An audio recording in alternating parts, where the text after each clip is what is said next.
morning all dear my students. Today we will discuss about mathematics of class 8 exercise 1.3 and math. And your Ranveer sir and was teaching you mathematics and he completed 1.2 exercise. But right now I am just going to teach you 1.3 exercise of mathematics of class 8. So and are ready to solve all the questions and that is connected with your chapter number chapter 1 and exercise number 1.3. Let's begin. And first of all and make sure ये कर लीजिए कि जब भी आप करिए and just focus on what your teacher is teaching currently, उस पर अगर आपका फोकस बरकरार रहेगा तो बिल्कुल समझ में आएगा। एंड वक्त को न बर्बाद करते हुए हम डायरेक्ट 1.3 पर ही चलते हैं और चैप्टर का जो नाम था वो चैप्टर का नाम मैं अगर आपको बता दूं, चैप्टर का नाम है रेशनल नंबर और अभी 1.3 में है। हम 1.3 देख लेते हैं। पहला क्वेश्चन है मल्टीप्लाई। ये मल्टीप्लाई हमें सीखना है। पहले तो मैं आपको बता दूं क्लास 8 है क्योंकि हमें इरेज करना होता है and I have to solve the questions. Class 8 exercise 1.3 mathematics class 8 का है, इसे इरेज कर देते हैं। अब हम सवाल को सॉल्व करेंगे।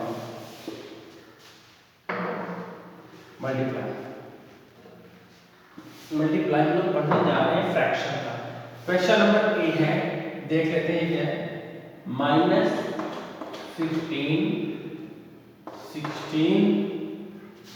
into 7 and 20।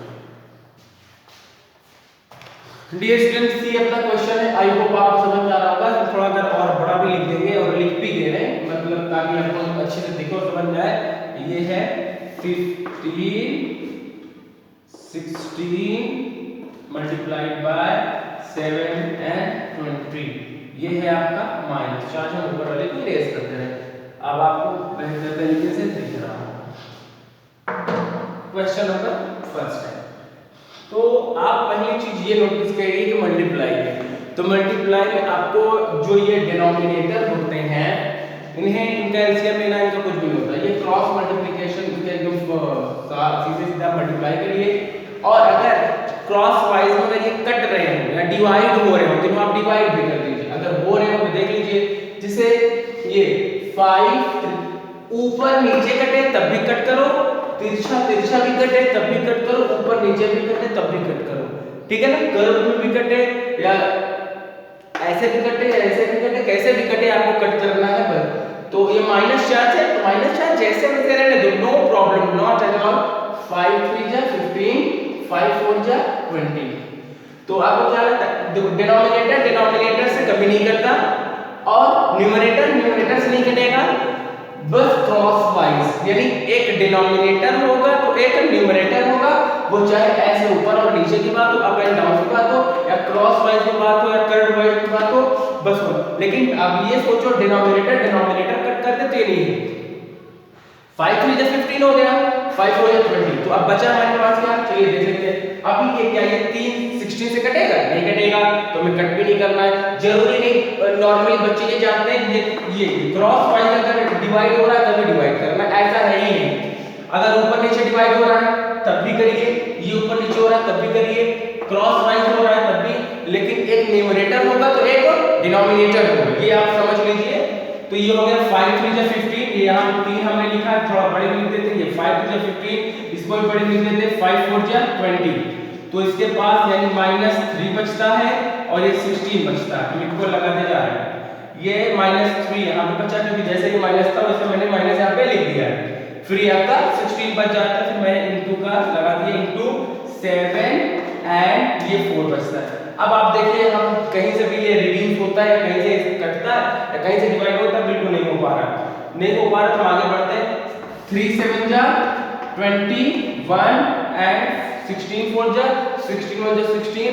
अगर आपको टेबल भी नहीं आती है तो मल्टीप्लिकेशन आता है ना, अगर आपको हिंदी में आए इंग्लिश में आए जैसे भी आए, आपका आंसर और आपका सॉल्यूशन सॉल्व करने का तरीका बेस्ट होना चाहिए। बस देखो 4 6 क्या होगा 24। देखो 16 का टेबल 4 बार पढ़ नहीं सकते, 4 का टेबल 16 बार नहीं पढ़ सकते, तो एक काम करो 4 6 24 कैरी 2, 4 1 जा 4, 4 2 6। अब आपको ये भी क्लियर हो जाएगा 16 4 जब कितना होता है 64 और 4 16 जब कितना होता है 64। इससे आपका ये भी क्लियर हो जाता है। और वेरीफाई करना हो तो 4 6 जा 24, 4 6 जा 24 और 4 4 जा 4 42। अगर आपको वेरीफाई भी करना है इसी 4 से डिवाइड कर देंगे 16 आ जाएगा और इसी 16 को 64 को डिवाइड करेंगे यही 4 आ जाएगा। अगर सेम आंसर आ जाता है तो वेरीफाई हो जाता है कि 64 आंसर अपना सही है। अब ये आपका माइनस है तो माइनस लगा दें। तो ये जो इसका आउटपुट 21 डिवाइडेड बाय 64 निकल के आ रहा है, क्या ये डिविजिबल है या नहीं? क्या 21 is divisible by your 64?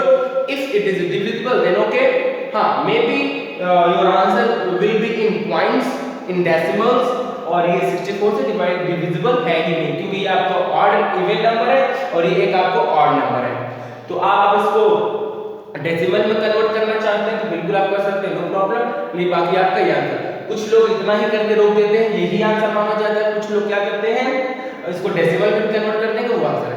अगर आपको क्वेश्चन पूछता है कि आपको डेसिमल में करना है तो उसको आपको डेसिमल में निकालना पड़ेगा, और अगर नहीं पूछते तो आप यहाँ तक भी रुक सकते हैं और आगे भी डेसिमल में लगा लेंगे तब भी कोई प्रॉब्लम नहीं। एक बार फिर समझा देते हैं।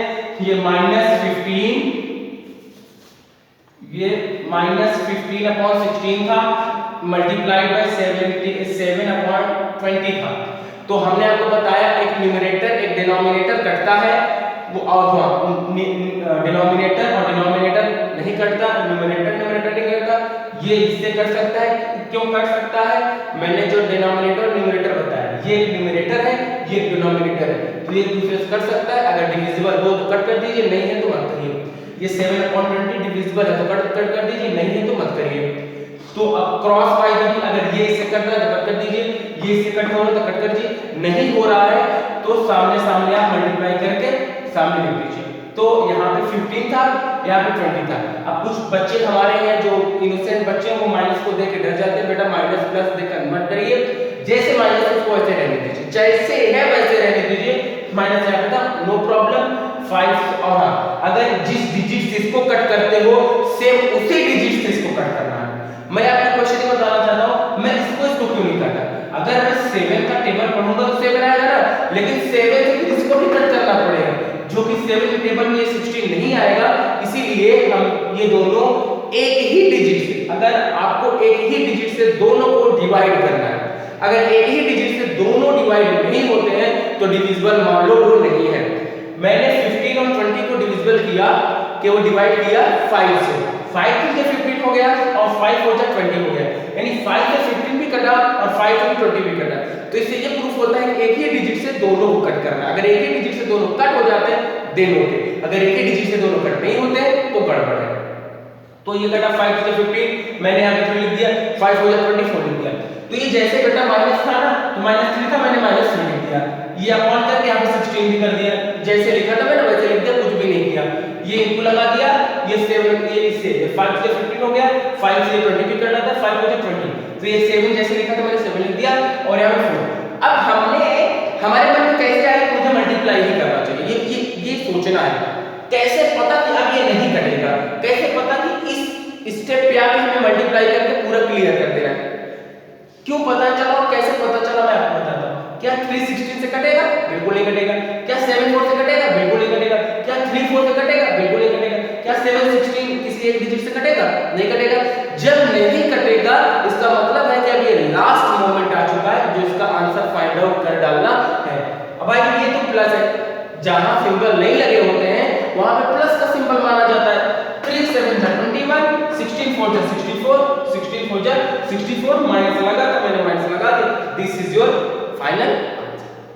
आप अपने बुक से देख सकते हैं, मैं आपके बुक से भी आपको दिखा दे रहा हूं एक्सरसाइज 1.3 मल्टीप्लिकेशन का।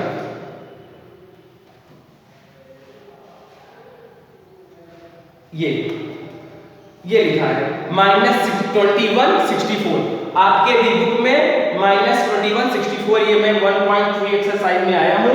ये उठा रखा हुआ है, आपको नहीं दिख रहा होगा, ये 21 64 लिखा हुआ है और ये आपका आंसर ये फाइनल आंसर आपका हो गया। चलिए let's move on second question B वाला देखिए क्या कहते हैं। आई होप आपको समझ में आ भी रहा है।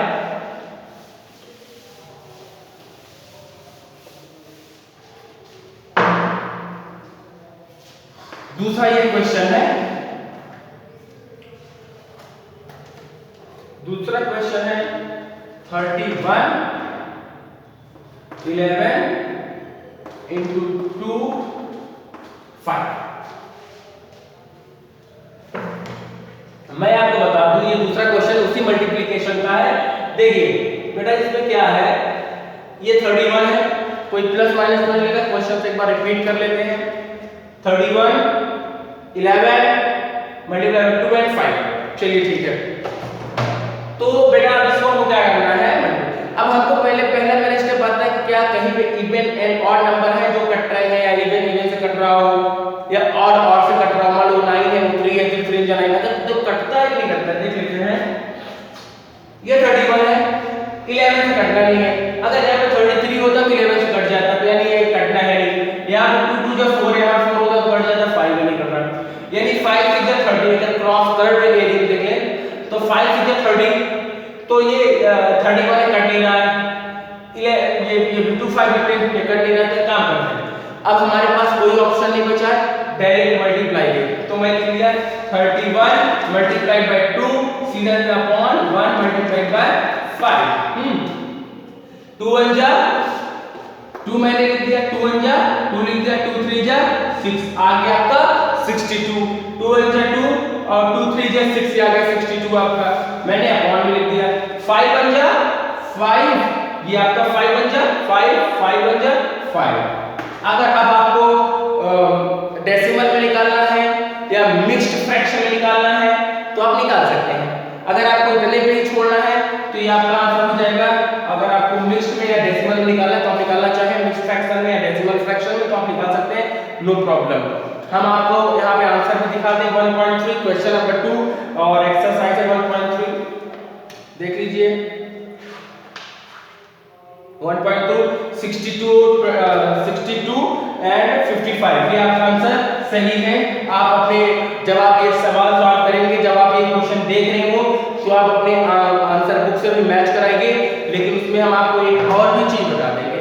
अगर आपके सर क्वेश्चन सही लगा रहे हैं और आपके बुक में भी आंसर सही है, एक्यूरेट है, वही आंसर है, तो कभी आंसर मिसमैच नहीं करेगा। आंसर आपके बुक के और आपके सर का आंसर सही आएगा। अगर आपके बुक में आंसर सही है और अगर आपके सर ने भी क्वेश्चन को सही तरीके से लगाया है तो क्वेश्चन का आंसर 101% मैच करेगा। कभी कभी मैं एकदम फैक्ट की बात करूंगा, कभी कभी आपके बुक में क्वेश्चन गलत हो जाते हैं, क्वेश्चन में आंसर या तो क्वेश्चन गलत होता है या क्वेश्चन के हिसाब से आंसर नहीं है या क्वेश्चन से ये आंसर गलत है, दो में से कुछ होता है। या कभी कभी आपके टीचर्स से गलती हो जाती है, हो सकता है प्लस माइनस कहीं भूल गया हो या तब आंसर गलत है। दो ही पॉसिबिलिटीज होती हैं, या तो क्वेश्चंस गलत हो तो आंसर गलत होते हैं, आंसर्स गलत हो तो क्वेश्चन गलत होते हैं, और या तो मैथमेटिक्स में क्या होता है या तो सर से कुछ भूल चूक हो जाती है जिसकी वजह से हो जाती है। तो ये जो दो क्वेश्चन थे बेटा, तो ये आई होप आपको बहुत अच्छे समझ में आया। हम और भी इसके क्वेश्चन सॉल्व करेंगे, हम 2-4 क्वेश्चन और भी इसको समझाएंगे और बेहतर तरीके से समझाएंगे। और इन पे समझिए आपका दोनों आंसर मैंने बुक से देखकर चेक करा दिए, दोनों आंसर सही है, सब कुछ बेस्ट है। अगर आपको फिर भी नहीं समझ में आता है तो कमेंट के थ्रू, व्हाट्सएप के थ्रू फिर पूछिए, हम आपको फिर से वही सेम चीजें मैं आपको तब तक बताऊंगा जब तक आपको समझ में नहीं आएगा। चलिए ठीक है, आज के लिए इतना ही। Thank you so much.